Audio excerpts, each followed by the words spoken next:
Hello दोस्तों, कॉर्कस course की पहली वीडियो में आप लोगों का स्वागत है। इस वीडियो में हम जनरल ओवरव्यू देखेंगे कॉर्कस का। मेरा ये उद्देश्य है कि सब लोग एक ही जगह पर आ जाएं इस कोर्स की शुरुआत में। सो शुरू करते हैं। थोड़ी सी बैक स्टोरी देखते हैं, राइट। थोड़ा सा बैकग्राउंड नॉलेज जो सभी को होना चाहिए, राइट। सो आप लोगों को पता होगा कि सैंड सैंड से हम लोग सिलिकॉन को एक्सट्रैक्ट करते हैं, राइट। एंड फिर उस सिलिकॉन से, जो कि एक सेमीकंडक्टर है, उससे हम ट्रांजिस्टर्स बनाते हैं। इन ट्रांजिस्टर्स का यूज़ करके हम लॉजिक गेट्स बनाते हैं, राइट। आपने पढ़ा होगा AND gate, NOR gate, right. So ये गेट्स ट्रांजिस्टर्स का यूज़ करके बनते हैं। नाउ इन ट्रांजिस्टर्स के कॉम्बिनेशन से, अलग अलग कॉम्बिनेशन से हम इंस्ट्रक्शंस बनाते हैं कि लोड करना है, कुछ सेव करना है मेमोरी में, और वही इंस्ट्रक्शंस एक्चुअली में सीपीयू होता है, राइट। नाउ अब दूसरे एंड पे अगर हम देखेंगे तो हमारी लैंग्वेज है जावास्क्रिप्ट, सी प्लस प्लस, या फिर जो भी लैंग्वेज है, वो हम कंपाइलर को देते हैं, जो कि मशीन इंस्ट्रक्शंस में कंपाइल कर देता है, राइट, जो कि सीपीयू को समझ आता है। इसके बाद आता है नेटवर्किंग, राइट। हमें एक सीपीयू को दूसरे सीपीयू से बात करनी है, एक कंप्यूटर को दूसरे कंप्यूटर से बात करनी है। उसके लिए हम लोगों ने क्या बनाया नेटवर्किंग में, हमने बहुत सारे लेयर्स का नाम सुना होगा, लेकिन उसमें से जो मेन लेयर्स है मैं वो बता देता हूँ। फर्स्ट ऑफ ऑल, हमें ये जो बाइनरी डेटा है, राइट, डेटा बाइनरी फॉर्म में ही हम ट्रांसमिट करेंगे, तो वो कुछ लेयर से होते हुए जाता है। पहली होती है फिजिकल लेयर, जिसको बोलते हैं, जो वायर्स होते हैं। करंट नहीं है तो उसको जीरो मानेंगे, करंट है तो उसको वन मानेंगे, ऐसे करके हम डेटा भेजते हैं 1010, बार बार इलेक्ट्रिकल सिग्नल्स को चेंज करके। फिर एक ट्रांसपोर्ट लेयर होती है, टीसीपी आईपी लेयर जिसको बोलते हैं। और फिर फाइनली एप्लीकेशन लेयर होती है, एचटीटीपी, यूडीपी, एट्सेट्रा, राइट। इन लेयर्स से होते हुए वापस हम तक ये डेटा आता है, राइट। और हर लेयर पे कुछ कुछ हम हेडर्स ऐड करते जाते हैं। हम लोगों ने इतनी सारी चीज़ें देखी, लेकिन एक सॉफ्टवेयर इंजीनियर या फिर कोई एप्लीकेशन जो बिल्ड करना चाहता है या वेबसाइट बिल्ड करना चाहता है, वो इन सब चीज़ों से डील नहीं करना चाहता। उसको तो एक सिंपल तरीका दे दीजिए। तो वही है फ्रेमवर्क्स। फ्रेमवर्क्स क्या करते हैं, सारा जो ये मशक्क़त है, जो भी मेहनत है, राइट, कि यार हम जो मैसेज सेंड कर रहे हैं वो एचटीटीपी से कंपैटिबल है कि नहीं, राइट, ये सब मेक श्योर कौन करता है, फ्रेमवर्क करता है। हमें सिर्फ अपना डेटा भेजना है, बाकी जो हेडर्स हैं वो हमारा फ्रेमवर्क ऐड कर देगा, राइट। सो फ्रेमवर्क क्या करते हैं, सारी जो भी कॉम्प्लेक्स चीज़ें हैं उसको छुपा लेते हैं, राइट, नेटवर्किंग कॉम्प्लेक्सिटी, ताकि हम बिजनेस लॉजिक पर फोकस कर पाएँ। नाउ चलिए ठीक है, लेकिन आपके मन में आया हुआ, यार मैंने तो जावा सीखी कॉलेज में, राइट, स्कूल में, तो मैं वही क्यों ना यूज़ करूँ। नई फ्रेमवर्क्स तुम ले आए हो, फिर दूसरा कुछ ले आओगे। तो एक्चुअली कुछ रीजंस हैं।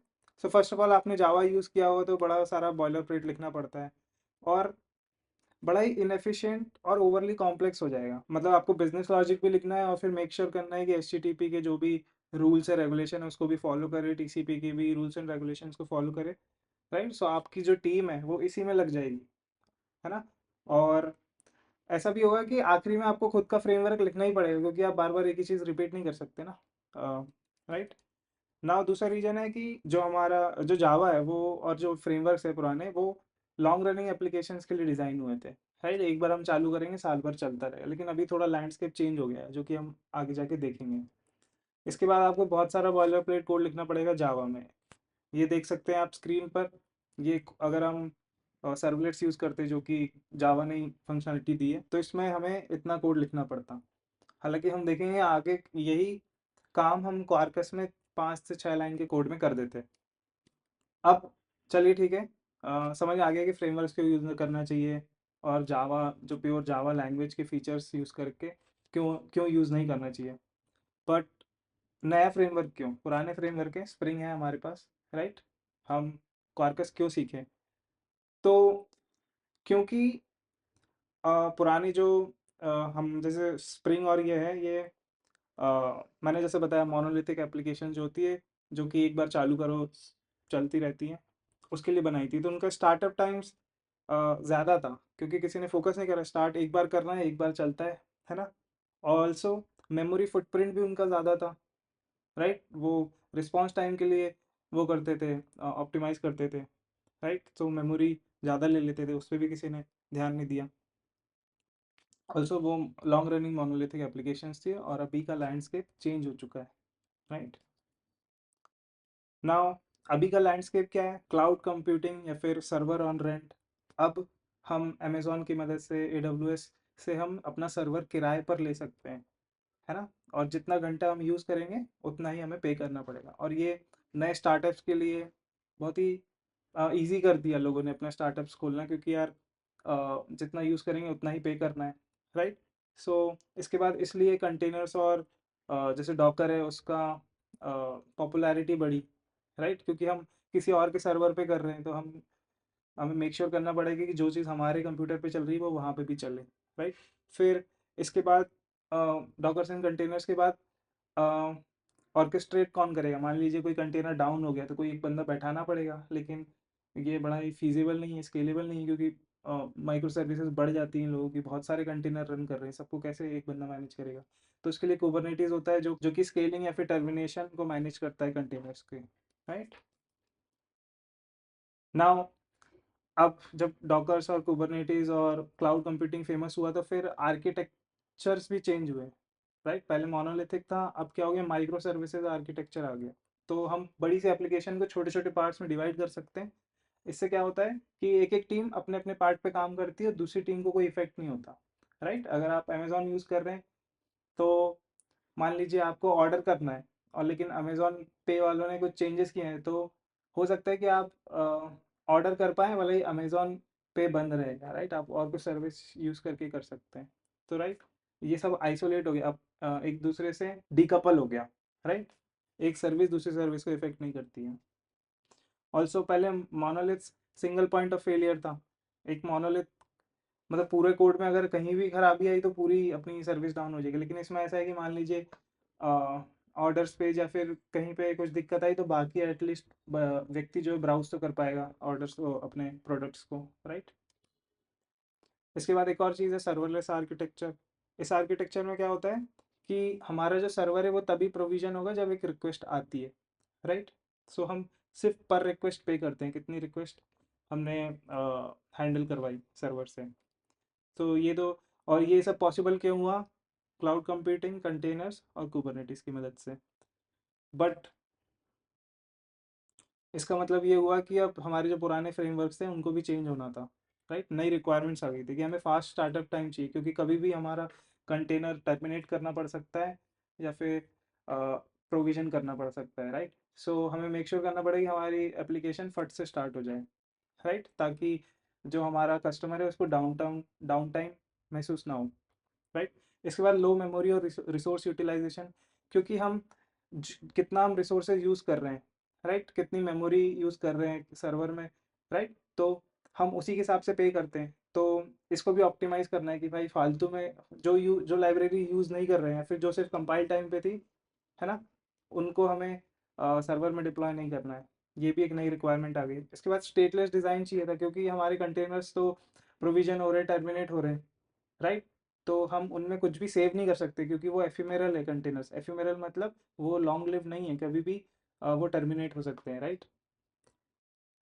तो ये तीन नई रिक्वायरमेंट्स थी, और इसको फुलफिल करने के लिए नए फ्रेमवर्क की ज़रूरत पड़ी, राइट। लेकिन हमें पता है ट्रेडिशनल जावा फ्रेमवर्क ये हैंडल नहीं कर पाते, इसलिए हमें नया फ्रेमवर्क चाहिए। यहाँ पे एंटर होता है कॉर्कस। क्वार्कस की अगर हम वेबसाइट पर डेफिनेशन देखेंगे तो Quarkus is a Kubernetes native Java stack tailored for OpenJDK hotspot, GraalVM, and it is crafted from best of the breed Java libraries and standards. तो अब हम इसको पार्ट बाय पार्ट ब्रेक करेंगे और देखेंगे कि ये है क्या और क्या आप लोगों के लिए ये यूज़फुल है। So first of all, Kubernetes native Java stack. तो क्वार्कस कहता है कि मैं कुबरनेटिस नेटिव हूँ, मतलब मैं कुबरनेटिस के लिए ही बनाऊँ। अब हमने देखी थी कुबरनेटिस में कोई भी एप्लीकेशन यूज़ करने के लिए, क्लाउड में यूज़ करने के लिए क्या क्या रिक्वायरमेंट थी, फास्टर स्टार्टअप टाइम, लो रिसोर्स यूटिलाइजेशन। तो देखते हैं अब क्वार्कस क्या करता है, ऐड ऑफ टाइम कंपाइलेशन कर देता है। तो यूजुअली जो ट्रेडिशनल एप्लीकेशन थी उनमें क्या होता था, हम एप्लीकेशन स्टार्ट करते थे तो क्लास पाथ को स्कैन करता था JVM, राइट। इसके बाद इंडेक्सिंग करता था क्लासेस की, रिफ्लेक्शन को कैसे प्रोसेस करना है, इसके बाद प्रॉक्सी जनरेट्स करता था, राइट। सो ये सब काम अब पहले ही हो जाता है, कंपाइलेशन के समय ही हो जाता है। इसकी वजह से हमारा जो स्टार्टअप टाइम है वो बढ़ जाता है, क्योंकि ये बहुत सारे जो टास्क थे जो रन टाइम पे करते थे वो अब कंपाइलेशन पे मूव हो चुके हैं।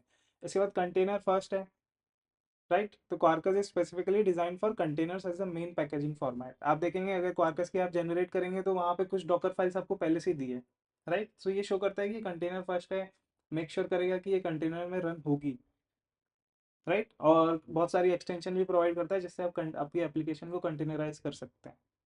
इसके बाद क्वार्कस में नेटिव कंपाइलेशन सपोर्ट है, राइट। इसका मतलब है कि इंस्टेड ऑफ बाइट कोड आप डायरेक्टली मशीन कोड या फिर प्लेटफॉर्म स्पेसिफिक कोड में कंपाइल कर सकते हैं, जो कि सबसे फास्ट होगा, राइट। हम ये कैसे करते हैं, ग्राल वीएम करके एक वर्चुअल मशीन होती है जो कि ऐसा करने की मदद करती है।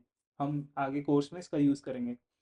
इसके बाद एक्सटेंशन बेस्ड आर्किटेक्चर है, राइट। ऐसा नहीं है कि हमें भाई जो लाइब्रेरीज की नई ज़रूरत है वो भी पैक करनी पड़ेगी, नहीं। एक्सटेंशन है जो आपको यूज़ करना है क्वार्कस की ऐप में, बस उतना उतना एक्सटेंशन आप ऐड करिए, बाकी को लेने की ज़रूरत नहीं। इससे हमारे जो एप्लीकेशन है उसका साइज़ बड़ा ही छोटा हो जाता है और हमारे क्लाउड में कॉस्ट कम हो जाती है, क्योंकि हम कम जगह यूज़ कर रहे हैं, राइट। अब ये ओपन जेडी के और ग्राल वीएम दोनों के लिए टेलर्ड है। मतलब ग्राल वीएम जो नेटिव कंपाइलेशन और ये सपोर्ट देती है, तो हम नेटिव भी कंपाइल कर सकते हैं और उसकी परफॉर्मेंस उतनी ही रहेगी। और हम जेवीएम में भी जेवीएम में जो नॉर्मली रन करते हैं वैसे भी कर सकते हैं।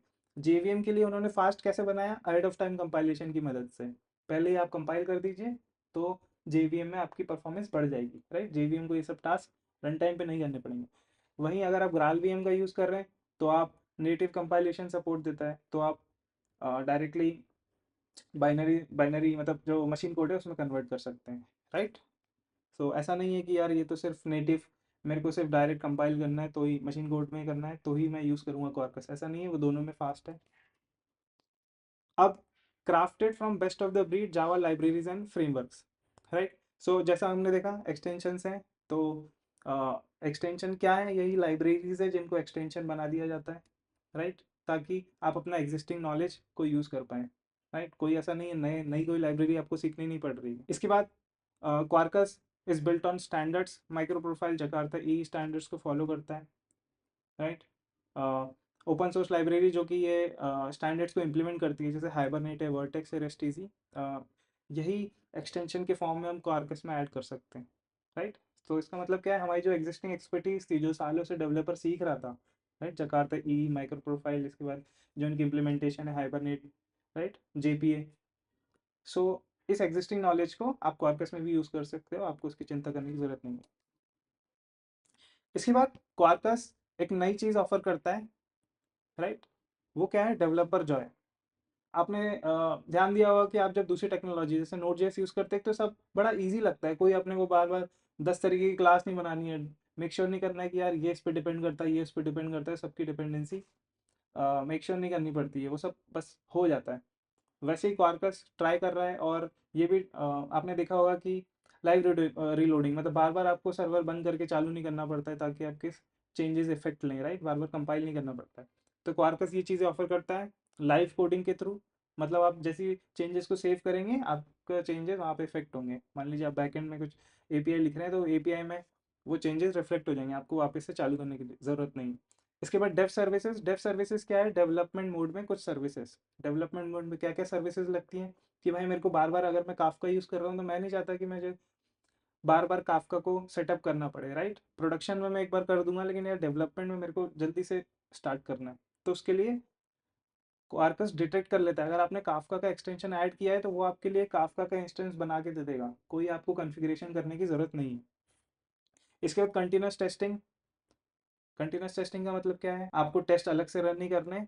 एक्चुअली क्या, एक दूसरा इंस्टेंस ऑफ जेवीएम रन होता है जब भी हम क्वार्कस रन करेंगे, और उस इंस्टेंस पे टेस्ट रन होते हैं, और जो अपना मेन इंस्टेंस है वो हमारी रिक्वेस्ट को हैंडल करता है, राइट। इसके बाद एक डेव यूआई करके, डेव यूआई हमें अ, अपनी एप्लीकेशन के सारा डेटा व्यू करने की मदद करता है। मतलब हम उसमें देख सकते हैं कि यार कौन कौन सी क्लासेस इंजेक्ट हुई हैं, राइट, कौन कौन सी एक्सटेंशन इंस्टॉल्ड है, राइट। सो ये सब फीचर्स है जो कि हम आगे चल के देखेंगे, और देखेंगे कि क्वार्कस कितना आसान बना देता है जावा में डेवलपमेंट करना, जो कि सालों से नहीं था। अ, तो इस वीडियो को यहीं पे समाप्त करते हैं। Thank you.